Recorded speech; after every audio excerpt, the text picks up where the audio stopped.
News आहे। शिवसेनेचे आमदार अमोल खताळ यांच्यावरती हल्ला झालाय।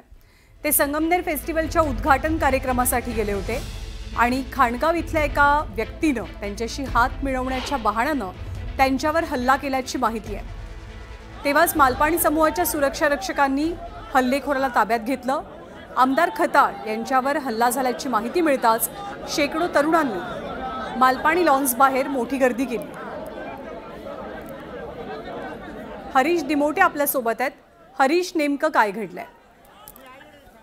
ज्ञानदा, आपण जर बघितलं तर कुठेतरी संगमनेरचं राजकारण जे आहे ते कुठेतरी तापताना दिसतंय आणि आज शिवसेनेचे आमदार अमोल खताळ ज्यांनी काँग्रेसचे नेते बाळासाहेब थोरात यांचा गेली 40 वर्षे जे आमदार होते त्यांचा पराभव केलेला आहे आणि त्यांच्या नेतृत्वाखाली किंवा त्यांच्या उपस्थितीमध्ये आज संगमनेर फेस्टिवलचं उद्घाटन होणार होतं।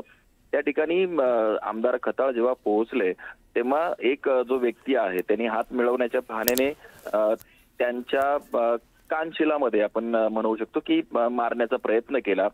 हा जेव्हा सगळा प्रकार घडला त्यावेळेस सगळा गोंधळ उडाला आणि आमदारांवरती हल्ल्याचा हा सगळा प्रयत्न झाला। त्यावेळी जे सुरक्षा रक्षक आहेत आणि जे काही पोलीस असतील त्यांनी हा सगळा रोखण्याचा प्रयत्न केला। त्यावेळी एकाला ताब्यात घेतलेला आहे आणि हा जो व्यक्ती आहे हा खांडगाव येथील असल्याचं आपल्याला कळतंय आणि त्याला ताब्यात घेतलेला आहे। हा नेमका व्यक्ती कोण आहे, का नेमका त्यांनी हल्ला केलाय किंवा त्यामागची कारणं काय आहेत हे मात्र अजून समजलेलं नाहीयेत। मात्र संगमनेरातलं कुठेतरी जे राजकारण आहे ते कुठेतरी तापताना आपल्याला दिसतंय।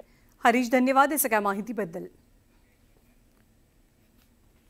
या बातमीसोबतच प्राईम टाइम बुलेटिनमध्ये आता वेळ झाली।